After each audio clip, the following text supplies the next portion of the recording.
Olá, queridos amigos, olá, queridos irmãos, sejam todos bem-vindos.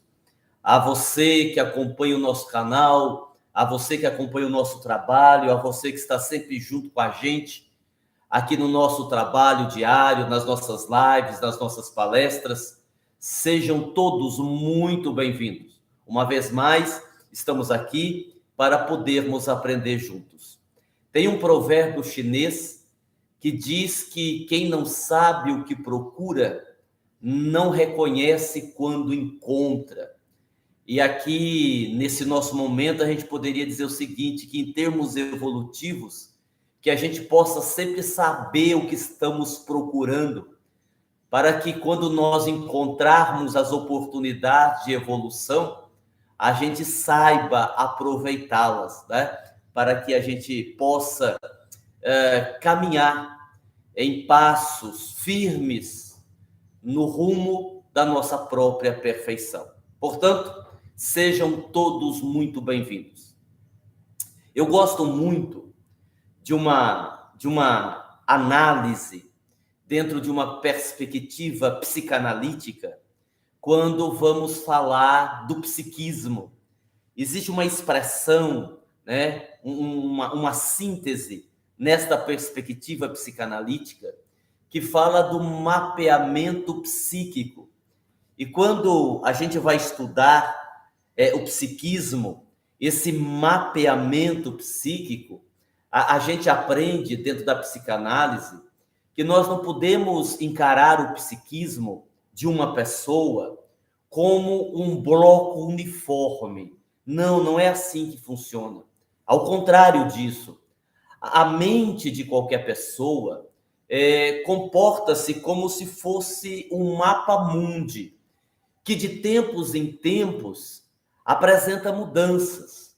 Em outras palavras, é como se esse psiquismo humano, esse mapa mundi, apresentasse novos desenhos geográficos, justamente porque esse psiquismo ele vai sofrendo transformações com o correr do tempo, principalmente após sérias turbulências e guerras internas. É assim que funciona.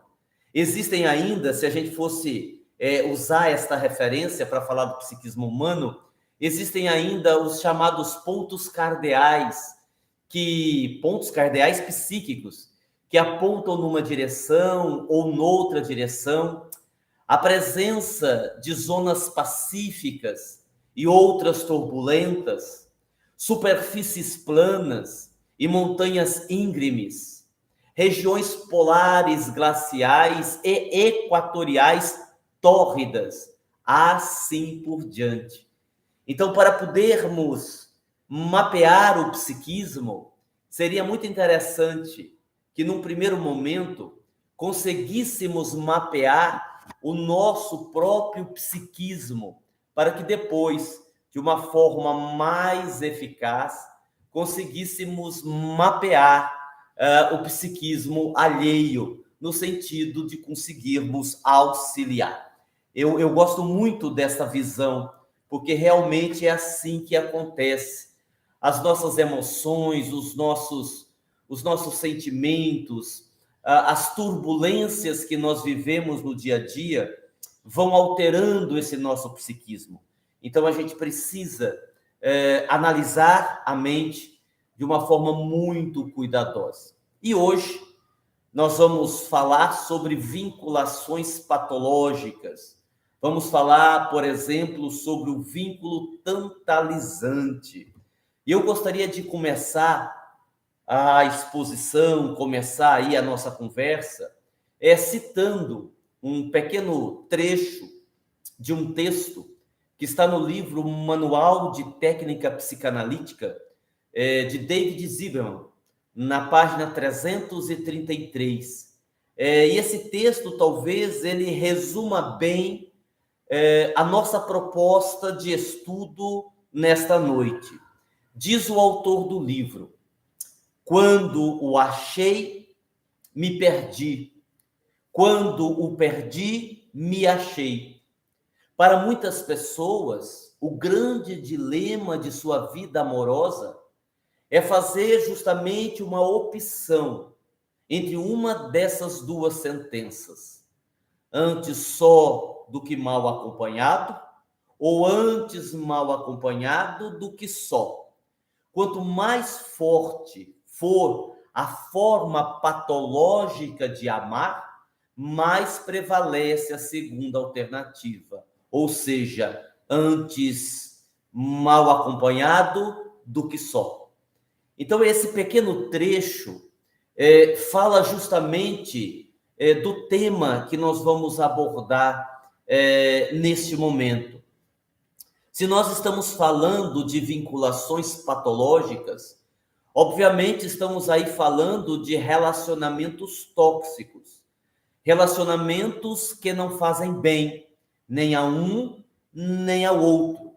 E embora aqui a nossa abordagem ela esteja mais direcionada no sentido do vínculo afetivo homem-mulher, do casal, nós podemos afirmar que existem muitos vínculos patológicos nos vários tipos de relacionamento que nós estabelecemos no decorrer da nossa vida. Evidentemente, nós já começamos aqui refletindo sobre esta colocação de David Ziberman, antes mal acompanhado do que só. E quando uma pessoa prefere estar mal acompanhada do que só, é óbvio que ali nós já identificamos algum tipo de problema emocional nesta pessoa, que poderia ser uma carência, que poderia ser uma dependência psicológica, que poderia ser uma dificuldade trazida por esta pessoa da sua infância, assim por diante. Inclusive, esse trecho que nós lemos aqui para iniciar a nossa fala me faz lembrar de um caso que nós atendemos há alguns anos na nossa clínica como profissional, de uma jovem que estava justamente numa relação patológica, que estava numa relação tóxica, justamente porque a pessoa que ela se relacionava não demonstrava nenhum respeito, nenhum cuidado para com ela. Ao contrário, a relação era muito abusiva, já havia ocorrido muitas traições, a própria relação ela havia se tornado bastante agressiva, violenta, e em algumas ocasiões, inclusive, havia acontecido agressões físicas. Interessante que nós íamos conversando no decorrer das terapias, e eu ia conduzindo o processo terapêutico de uma forma em que ela pudesse perceber o nível de toxicidade, o nível de adoecimento daquela relação. Mas era interessante que ela nos dizia assim, que num primeiro momento que ela o amava. E eu dizia assim para ela, mas você tem certeza? Quando você diz que o ama, você ama exatamente o quê? Porque em algumas sessões eu pedia para ela enumerar as qualidades que ele tinha e os defeitos, as dificuldades. E na parte dos defeitos, as dificuldades, a lista era enorme. E quando nós íamos para as qualidades, praticamente não havia qualidade alguma. Então, quando ela dizia, mas eu amo, eu respondia, mas você ama exatamente o quê? O que é que ele te traz de benefícios que a leva a amá-lo? E eu fui percebendo, no decorrer das terapias, que ela tinha uma dificuldade em lidar com a solidão. Ela havia me relatado algumas vezes que ela não se sentia bem dentro do contexto familiar, porque as duas irmãs já haviam casado, as duas primas já haviam casado, as jovens, as moças que ela passou a adolescência também já haviam casado, e ela estava ali, a única da turma, vamos assim dizer, sem ter se casado. E aí começou a acontecer uma coisa interessante. Ela, em alguns momentos, concordava conosco. E ela chegava na terapia e dizia assim: não, Aguinaldo, olha, eu consegui me desvincular, realmente é um vínculo patológico, é uma relação tóxica, não quero mais. Que bom. Mas aí na terapia seguinte, ela já me dizia assim: olha, Aguinaldo, eu tive uma recaída, eu não consegui me controlar, eu estava sozinha, aí ele me ligou e sabe como é que é, nós acabamos ficando. E na outra terapia, ela tinha se separado. Na próxima, ela tinha voltado. E ficou, né? Essa lenga-lenga, como se diz aqui no interior, até que um dia ela chegou na terapia desesperada e me disse assim: Aguinaldo, aconteceu uma tragédia. Eu disse: o que foi? E ela então contou-me: estou grávida. E eu pensei comigo mesmo: bom, agora se consolidou o vínculo patológico. Porque se ela não estava conseguindo se desvencilhar da relação sozinha, agora, havendo uma criança na jogada, muito menos. Porque agora é um filho, ela engravidou dele. Muito provavelmente agora ela vai para o casamento. Bem, ela continuou a terapia mais um tempo, depois até por conta da gravidez, né, do período de gestação, ela se afastou e 2 anos depois ela voltou para a terapia. Claro que eu me lembrava dela. Ela voltou para a terapia, nós começamos a conversar e eu, de propósito, não fiz nenhuma pergunta a ela sobre a relação. E num dado momento, como eu não perguntava, ela tomou a iniciativa e disse assim: Aguinaldo, você não vai perguntar? Eu disse: perguntar o quê? Ora, você não vai perguntar sobre o meu namorado, o meu relacionamento? Eu disse: é mesmo. E aí, como é que vocês estão? E ela disse: já há muito tempo eu dei um chute naquele indivíduo, naquela pessoa que não me trazia nada de bom. Eu disse: é mesmo? Ela disse: sim. E eu lhe perguntei: e como é que você conseguiu fazer isto? E ela então me respondeu: ora, Aguinaldo, quando eu fazia aqui as terapias com você, e você me dizia que talvez o meu problema fosse o medo da solidão, que talvez o meu problema fosse ter que ficar sozinha, eu nunca acreditei em você. Mas, quando meu filho nasceu, eu tive a certeza que eu nunca mais ficaria sozinha. E com o meu filho, e na certeza que eu não ficaria mais sozinha, a relação perdeu o sentido. Olha que coisa fantástica. E aqui eu aproveito para dizer algo que eu sempre comento em minhas palestras, em meus estudos, até mesmo com os meus clientes. A grande verdade é que a proposta trazida por Sócrates do conhece-te a ti mesmo ainda é uma proposta que nós podemos dizer que o conhecimento que trazemos sobre nós mesmos é extremamente superficial. Não nos conhecemos em profundidade. E por não nos conhecermos em profundidade, acabamos nos equivocando em relação aos nossos sentimentos. É por esta razão, em grande parte das vezes, que nós nos vinculamos a relações, que criamos vínculos que se enquadram na condição de vínculos patológicos, de relacionamentos tóxicos.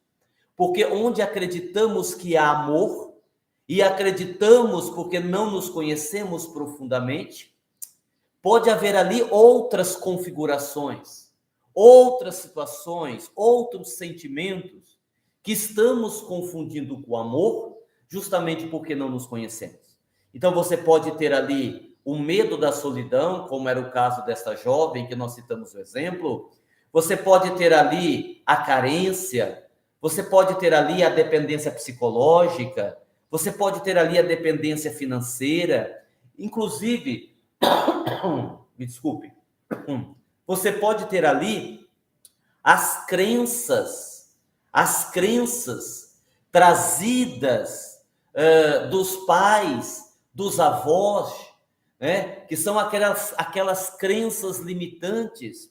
Uma vez eu conversava com uma outra jovem que estava vivendo também uma relação extremamente doentia, patológica. O mundo inteiro sabia disso, menos ela. Não é que ela não sabia, ela não queria saber. E quando eu perguntei assim a ela, mas você, diante de uma relação tão perturbadora, tão desequilibrada, desequilibrante, por que é que você continua com a relação? E ela me respondeu simplesmente assim, porque eu aprendi com minha mãe que casamento é para sempre. Não nos casamos para nos separar. Olha só, uma crença. Porque a mãe dela, na geração da mãe dela, e a mãe dela tinha esse comportamento, era extremamente submissa ao marido. E ela passou essa crença para a filha, que acreditando nisso, de que casamento é para sempre, independente do que aconteça, não tinha condições emocionais, não tinha coragem de se separar. Bom, o subtítulo da nossa palestra é vínculo tantalizante. É uma palavra diferente, né? Que quase a gente não ouve no dia a dia. Então, deixa eu explicar isso. Vínculo tantalizante. Nós estamos falando de quê? Nós estamos falando das relações em que os elementos que caracterizam esta vinculação patológica, eles existem no sentido em que há um que domina e o outro que é dominado. Daí ser uma relação, um vínculo tantalizante. A palavra vem de tântalo. Estamos agora falando da mitologia grega. Na mitologia grega, Tântalo era rei da Frígia. E Tântalo, em um dado momento, ofendeu os deuses. E aí há algumas versões diferentes, que aqui para nós não importa muito. Tântalo, a partir do momento que ele ofendeu os deuses, ele foi condenado a padecer eternamente de sede e de fome, embora estivesse cercado de abundância de água e de frutas, que caprichosamente se esquivavam toda vez que ele tentava alcançá-las. Daí então, o sentido primário de tantalizar é infligir a alguém um suplício, digamos assim, uma tortura. Daí, vínculo tantalizante tem a ver com Tântalo, que foi esse rei que foi condenado a padecer de fome e de sede, embora estivesse cercado de frutas e de água.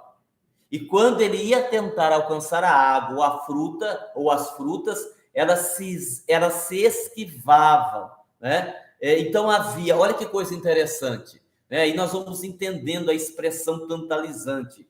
Havia por parte de Tântalo, o rei, num primeiro momento, digamos assim, uma esperança. Ele ficava esperançoso porque tinha ali a fruta, tinha ali a água, mas quando ele ia pegar, ela se esquivava. Então havia em seguida uma frustração, uma esperança e uma frustração. Dentro desta análise, trazendo para a nossa reflexão um exemplo clássico de um vínculo tantalizante. Aquele homem casado, na maioria das vezes, pelo menos é assim, que se relaciona com uma mulher fora do casamento. Então, repito, há exceções, mas normalmente é assim. Esse homem vai dizer para aquela que é a sua amante: não, eu lhe amo. Na verdade, você é a pessoa que eu quero ficar. Eu vou terminar o meu casamento. Nós vamos ficar juntos. Espere mais um pouco, nós vamos ser felizes. E aí, como Tântalo, há uma esperança. A mulher se enche de alegria e de esperança.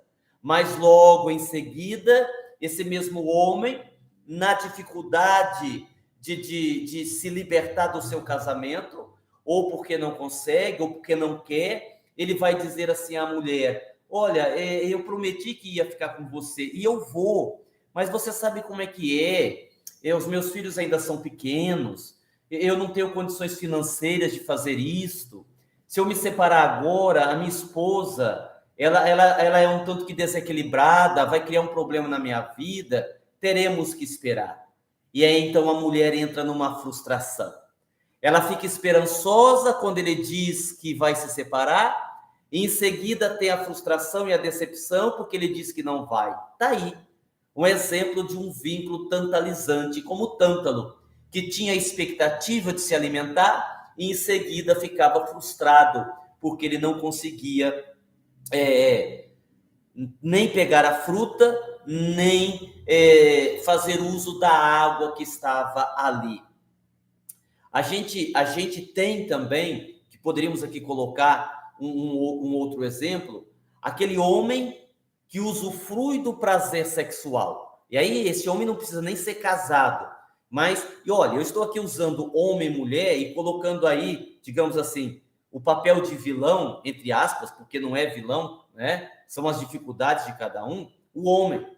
Mas pode ser ao contrário também, tá? Nessa relação, aquele que domina e aquele que é dominado, pode ser tanto o homem como a mulher. Os nossos exemplos aqui acabaram ficando com o homem, mas vice-versa, tá? Pode ser a mulher também. Então, você também tem um outro exemplo dessa relação tantalizante, aquele homem que usufrui do prazer sexual da mulher.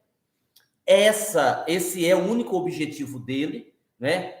Usando aqui uma expressão bem vulgar, se me permitem, o desejo dele é levá-la para a cama, para poder usufruir sexualmente, e ele vai criando uma série de expectativas nela. Olha, você é a mulher da minha vida, nós vamos nos casar, você é a única, nós seremos felizes, e de repente, uma vez conseguindo o que ele quer, a relação já tem uma configuração diferente.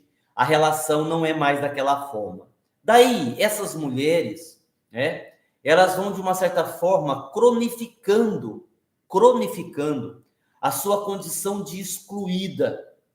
Há, num primeiro momento, um deslumbre, uma atração que, como Tântalo, não pode ser consumada. Olha que coisa interessante. Olha por que o vínculo é patológico. Tanto o homem como a mulher. Há o deslumbre, há a atração, há o desejo, cria-se a expectativa, mas no final das contas, o processo não se torna uma realidade. E nesse momento da nossa exposição, nós gostaríamos de perguntar a você, você que está nos vendo agora, que está assistindo esta palestra, será que você vive? Será que você já viveu uma relação patológica? Será que você já se permitiu estar numa relação tóxica? E se você se permitiu estar nessa relação tóxica, você já se perguntou por quê? Por que você está nela? É interessantíssimo como os motivos são os mais variados possíveis. Os mais variados possíveis. Eu me lembro de uma amiga, ela não era minha cliente, era apenas uma amiga, em que ela também estava vivendo uma problemática no seu casamento. Inclusive, o seu marido, além da relação ser tóxica, além do vínculo ser patológico, havia outros problemas mais graves. Só que neste caso, ele, o marido, é que estava querendo se separar. Ele estava querendo pôr um ponto final no casamento. E ela conversando comigo, ela disse: Aguinaldo, eu não aceito me separar dele. Eu não aceito, eu não posso me separar. Eu não vou aguentar. E eu então disse a ela: mas olha, você precisa aguentar.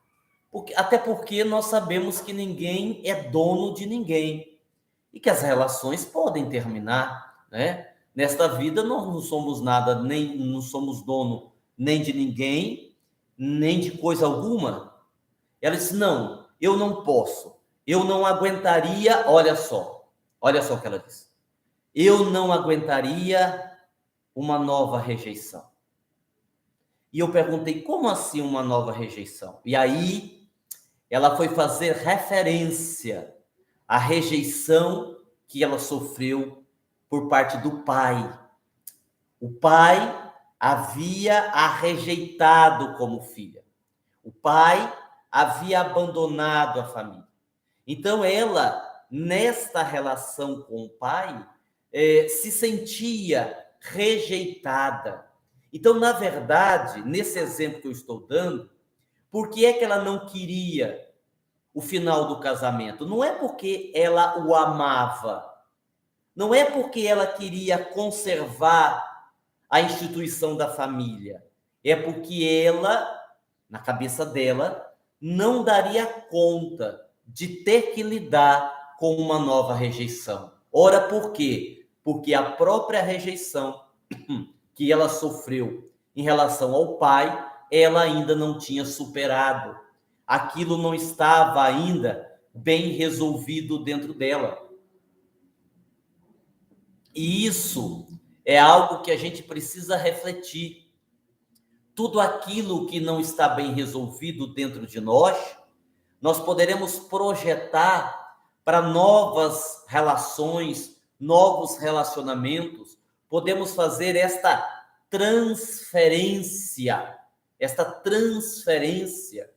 Quantas vezes as pessoas não entendem por que uma mulher, uma jovem, embora tenha sofrido uma experiência traumática com o pai alcoólatra, acabe se envolvendo afetivamente com outro homem, com um homem, né, na relação afetiva, também alcoólatra. E nós podemos ter, num caso como este, a menina tentando salvar o pai do alcoolismo, agora na figura de um novo companheiro. Ali, a menina lá de outrora, que não conseguiu salvar o pai do alcoolismo, tentando salvar o companheiro. Por isso que, embora tenha vivido um trauma com o pai, por conta do alcoolismo, ela repete o processo, porque o processo não ficou bem resolvido dentro dela.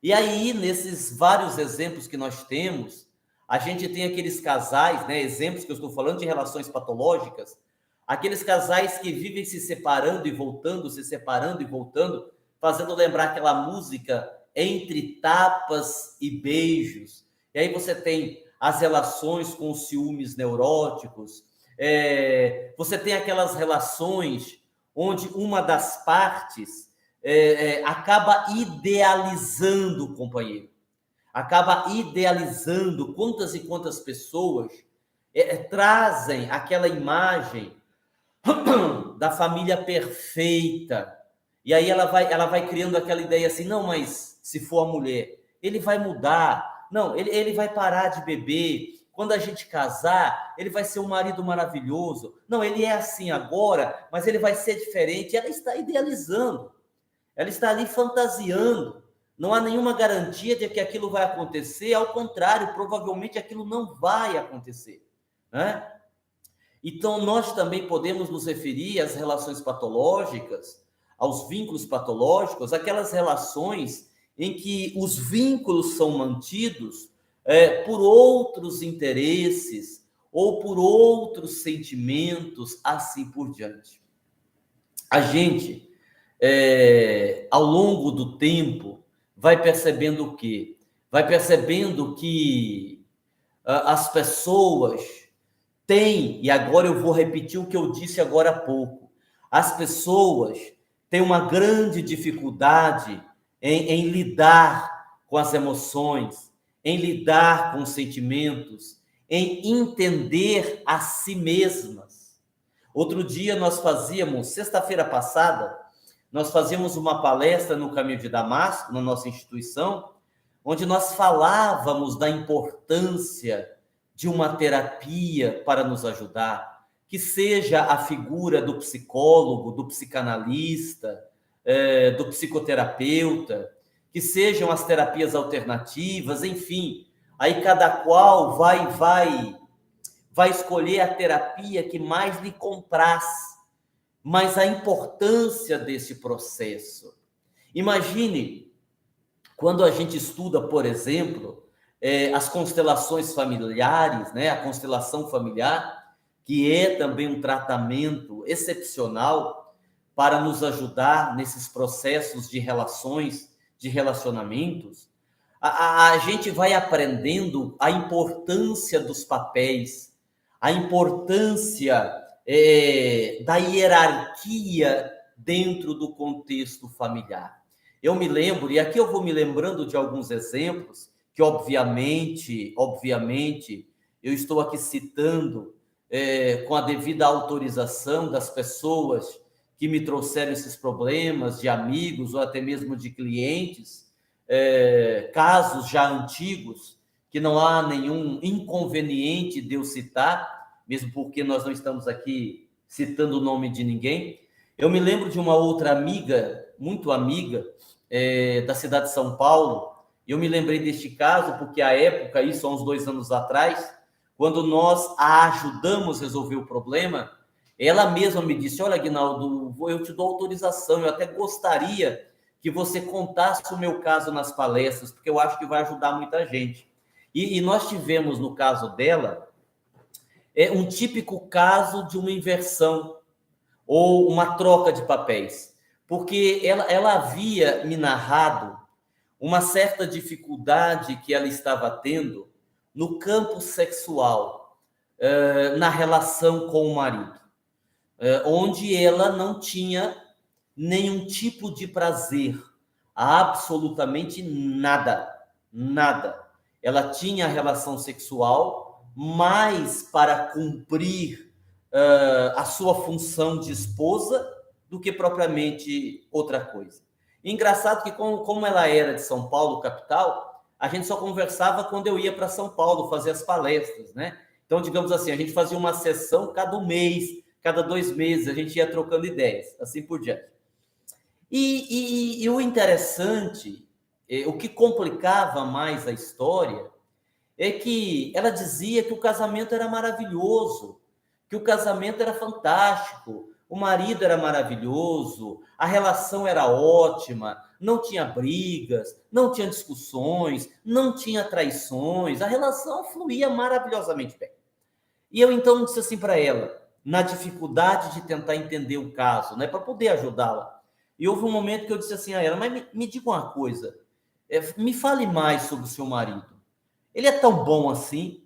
Ela disse: olha, Aguinaldo, ele é um cara maravilhoso, maravilhoso. Só que, como qualquer ser humano, ele tem lá os seus defeitos. Eu disse: ela disse: vou lhe contar. Ele é um cara, ele é uma pessoa muito parada. Ele é uma pessoa que não tem iniciativa. Então, ele tem que ir no médico, eu tenho que marcar a consulta. Marcou a consulta, ele tem que ir, eu tenho que levar. Aí o médico dá o remédio. Se eu não comprar, ninguém vai comprar. Precisa colocar o lixo na calçada. Se eu não falar 12 vezes, ele não vai colocar. Então, para tudo, eu tenho que tomar iniciativa e fazer por ele. E aí, no momento que ela disse isso, pá, tivemos um insight. É isto. Houve ali uma troca de papéis. Ela acabou saindo da condição de esposa e havia se tornado mãe do seu marido. Ela havia se tornado mãe do marido. E é óbvio que uma mãe não tem relação sexual com o filho. Daí, então, o desejo sexual havia desaparecido. Então, nós vemos com esses exemplos que quem domina, e a gente vai ver isso mais para frente, não faz por uma maldade. E quem é dominado só permite-se ficar nessa situação por algum motivo que a pessoa ou ainda não descobriu, ou se descobriu, não consegue lidar. E aí a gente pode ter, como nós já falamos aqui, a transferência, a gente pode ter uma questão de baixa autoestima. Em todas as possibilidades existe uma espécie de cativeiro amoroso, né? Olha que expressão bonita, né? Só que infelizmente retrata uma coisa ruim, um cativeiro amoroso, né? Bem, e dentro dessa nossa análise, apenas para a gente entender o processo de uma forma mais clara, nessas questões das vinculações patológicas, vamos conceituar algumas para que fique assim bem separado uma coisa da outra. Nós temos, dentro dessas relações patológicas, o domínio, aquela relação onde há o domínio. Etimologicamente, a palavra domínio deriva do latim dominus, que quer dizer senhor, que vai designar uma relação dominador-dominado, ou dominadora-dominado, dominador-dominada, né? Tanto faz.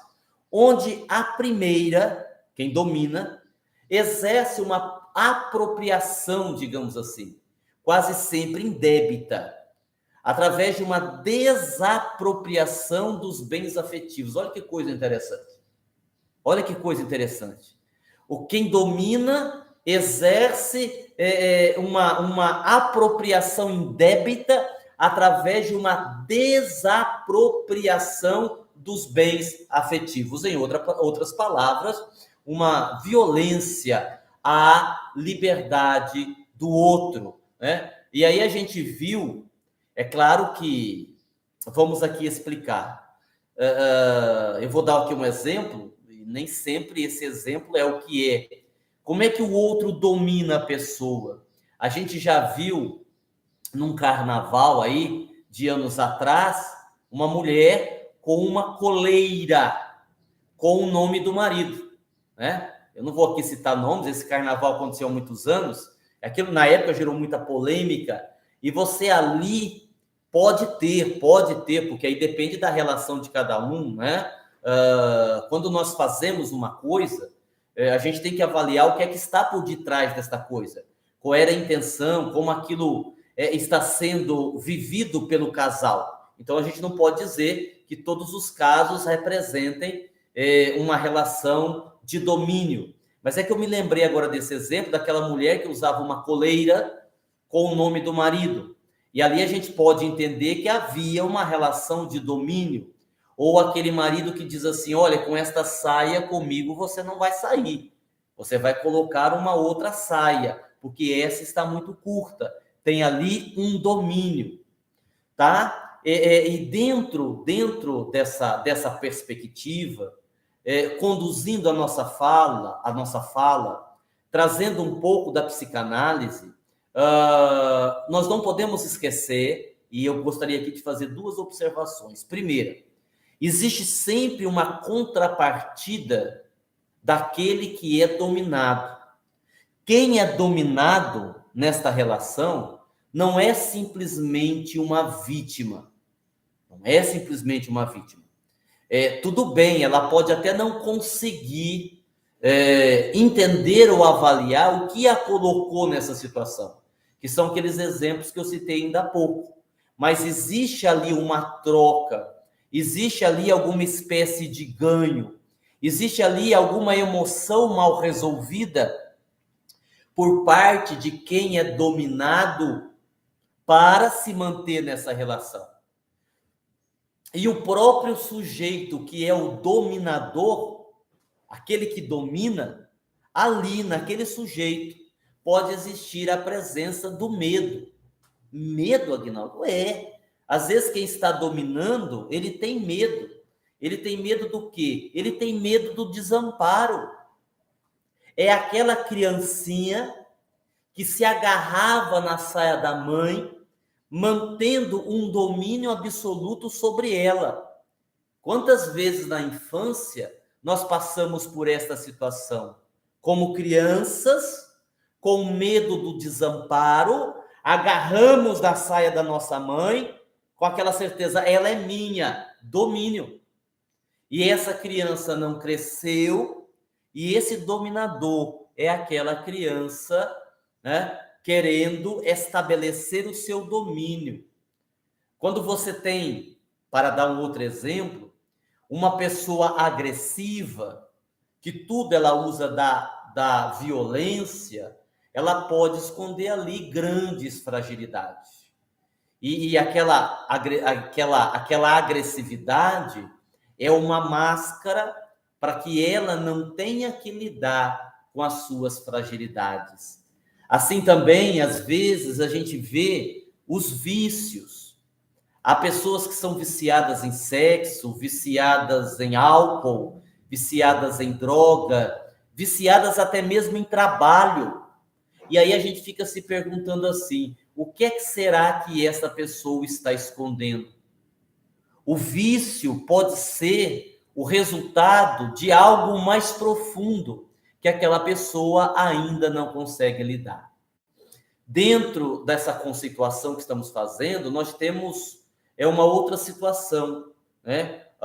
O apoderamento, que é um exercício de um poder, de uma posse total de alguém em relação ao outro, onde há um apoderamento. A própria palavra já determina isso. Um apoderamento do corpo, da mente e do espírito do outro. A gente vê esse apoderamento no reino animal, né? Se a gente observar o reino animal, no chamado instinto de territorialidade, onde os animais depositam as suas fezes, a urina, para marcar território, né? E aí você tem nesse apoderamento verdadeiros tiranos.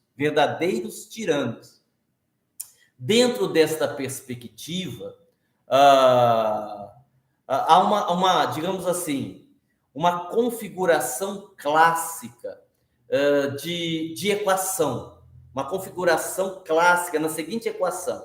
As pessoas que agem dentro desse poder que querem ter sobre o outro, ou até mesmo sobre a situação, nós temos a seguinte equação. Ter é igual a ser, e vice-versa.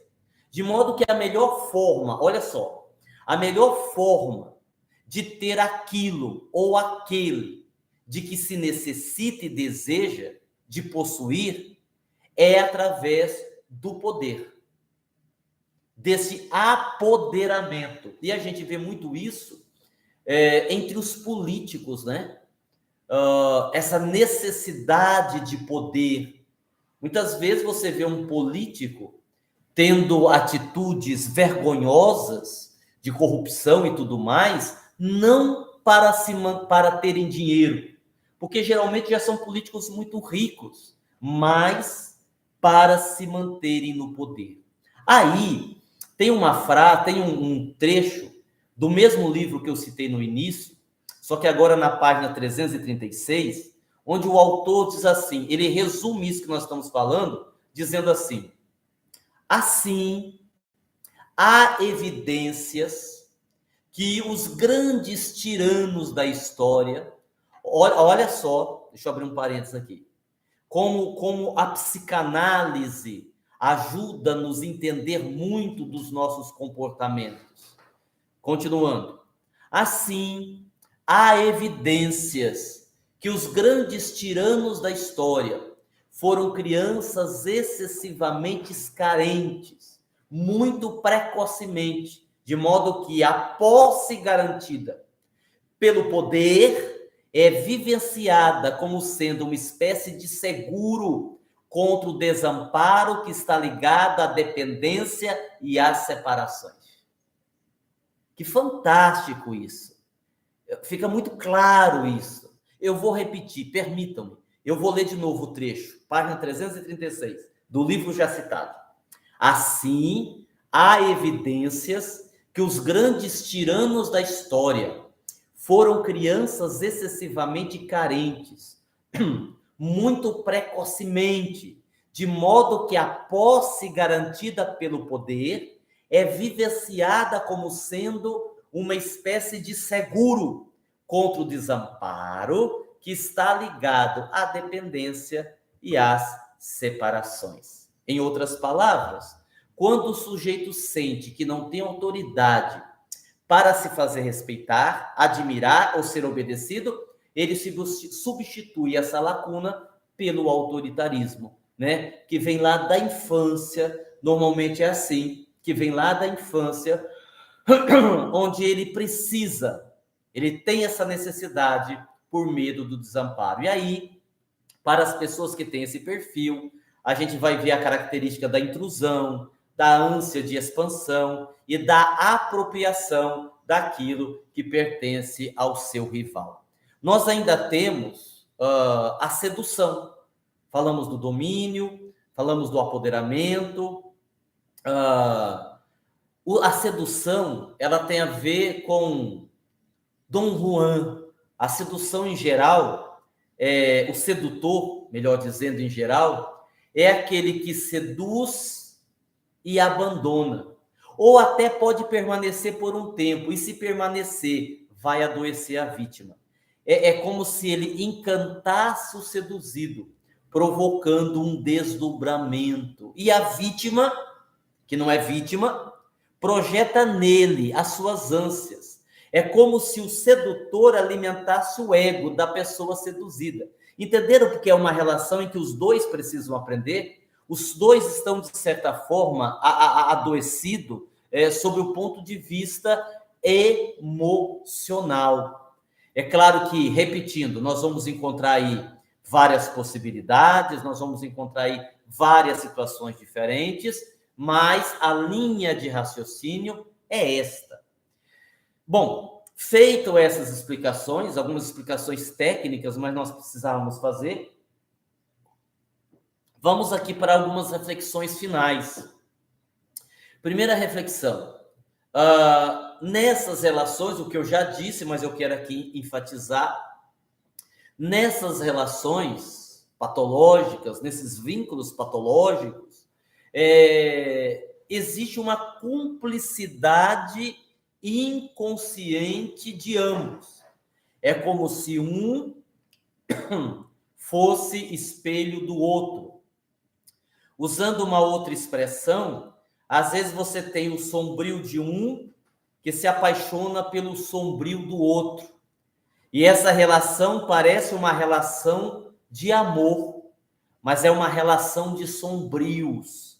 Basta que um avance, basta que um melhore, basta que um tenha coragem de olhar para si como realmente é, para que esta crença, para que esta relação, melhor dizendo, seja quebrada. Então, refletindo, você tem aí as crenças herdadas dos pais, você tem uma série de situações diferentes que nós precisamos aprender a lidar. Uma vez uma amiga me disse assim, ela estava extremamente chateada, ela estava assim se sentindo culpada. Olha como a gente tem que tomar cuidado.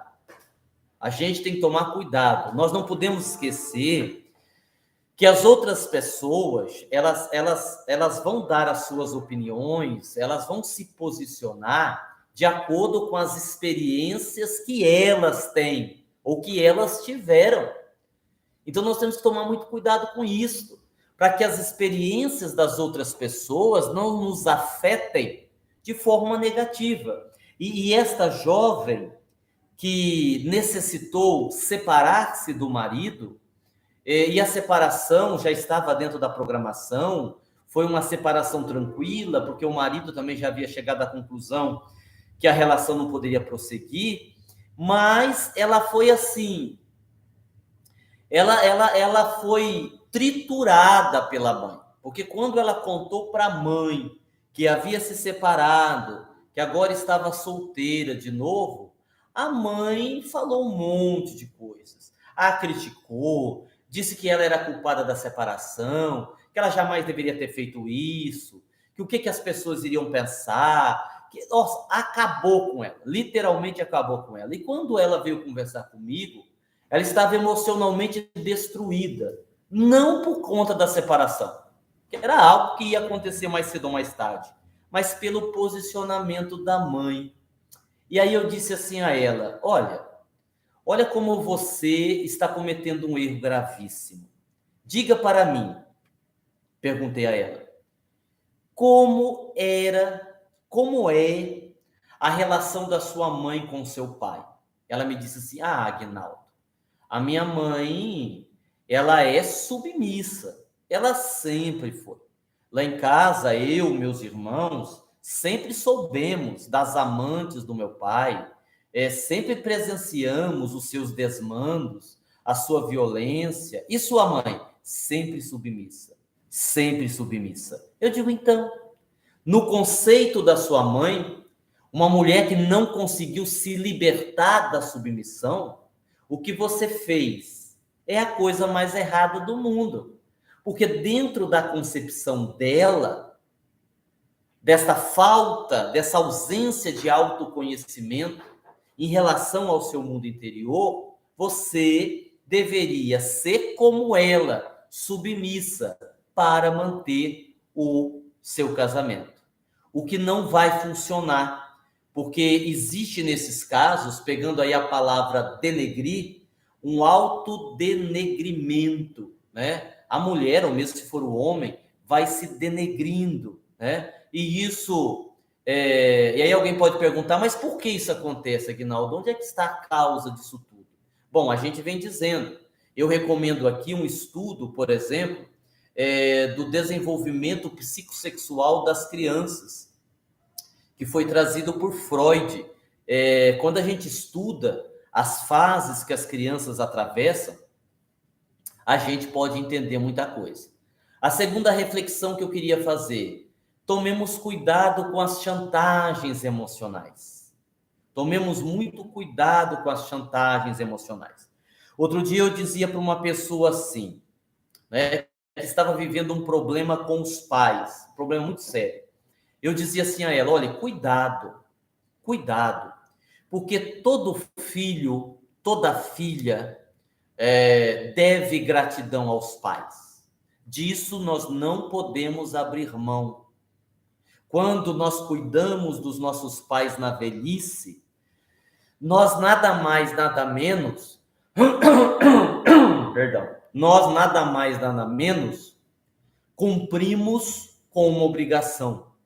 Porque da mesma forma que eles cuidaram de nós na nossa infância, nós temos a obrigação de cuidar deles na velhice, ampará-los na doença, mas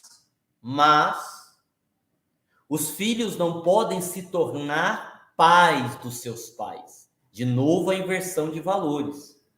Nós não podemos nos responsabilizar pelos equívocos dos nossos pais, que muitas vezes não quiseram procurar uma terapia, não quiseram resolver os seus problemas emocionais, se mantiveram extremamente inflexíveis perante a vida, e aí vão desenvolvendo uma série de problemas psicológicos e querem que os filhos resolvam.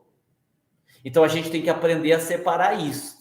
Eu já vi casos, por exemplo, em que o filho preguiçoso, por não gostar de trabalhar, com seus 30 e tantos anos ainda dentro de casa, e toda vez que a mãe dizia assim: meu filho, você precisa trabalhar, ele, com uma chantagem emocional, dizia assim: mas eu fiz a faculdade que eu não queria fazer, e a culpa foi sua. Você que me forçou a fazer aquela faculdade. Por isso que eu sou infeliz e não vou trabalhar. Olha que chantagem. Ele poderia muito bem fazer outra faculdade ou fazer outro trabalho, não é mesmo? E eu já vi filhos, adultos, não são crianças, dizendo assim, olha, eu precisava de um dinheiro para fazer um investimento, né? Eu estou meio com dificuldade. E a mãe dizia assim, ou o pai, mas nós não temos o dinheiro. E ele dizia assim, é desse jeito, vocês não me amam. É desse jeito, vocês nunca me amaram.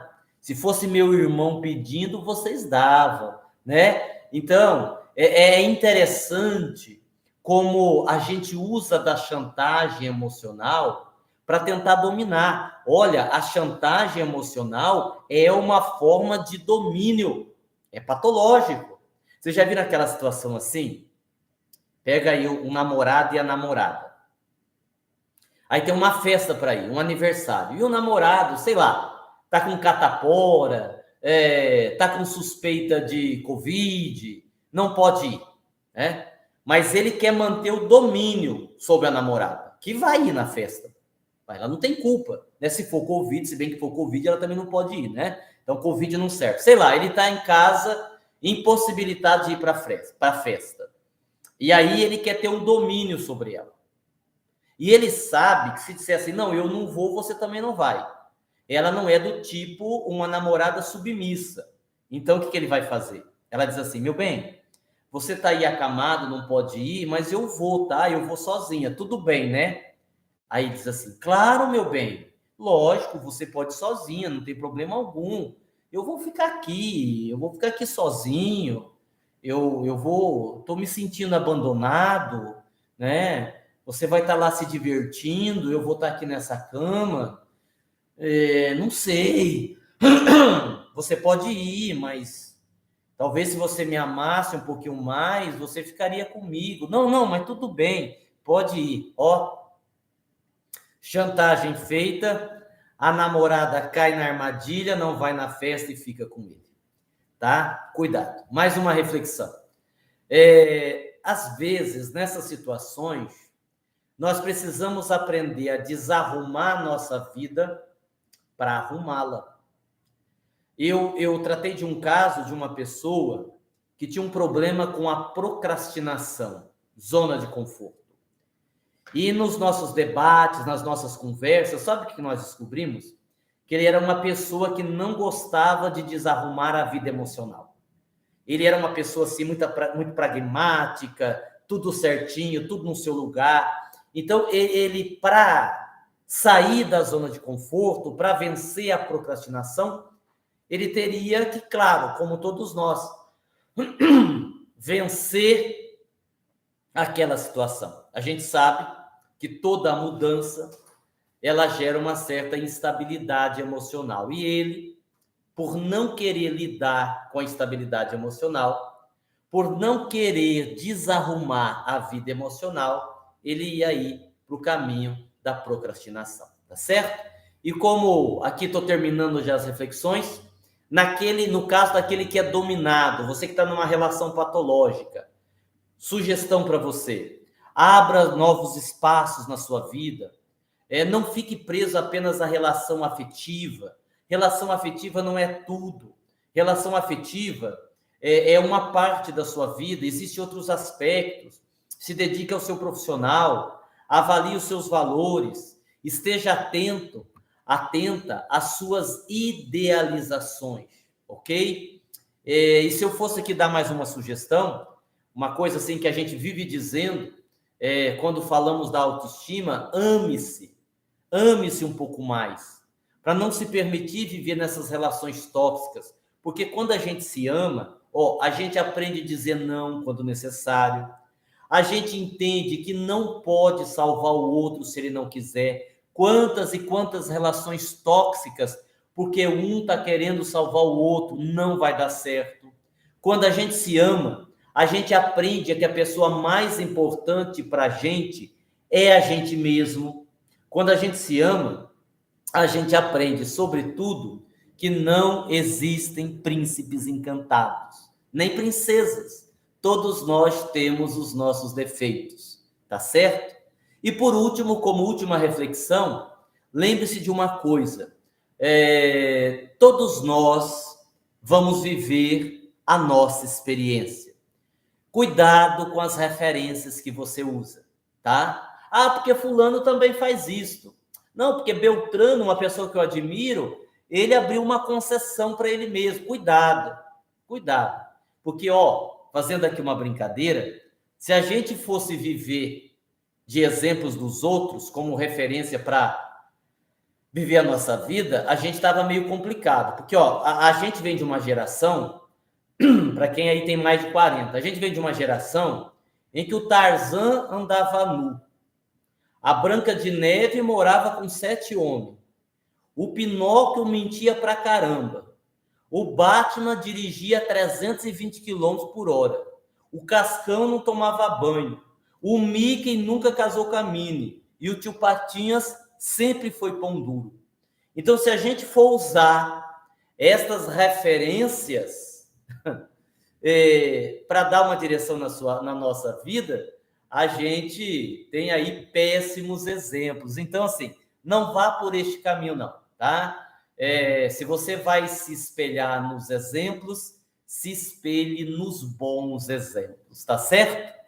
Bom, pessoal, vinculações patológicas, espero que... Nós estamos aí com 1 hora de palestra, espero que vocês tenham gostado, espero que a nossa exposição tenha ajudado.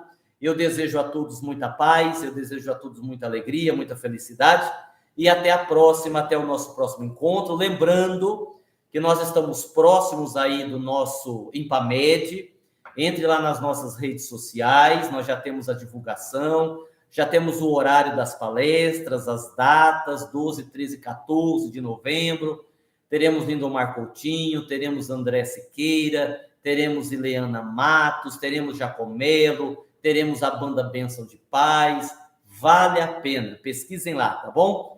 Em novembro, o nosso IMPAMED. Muito obrigado, muita paz e até a próxima.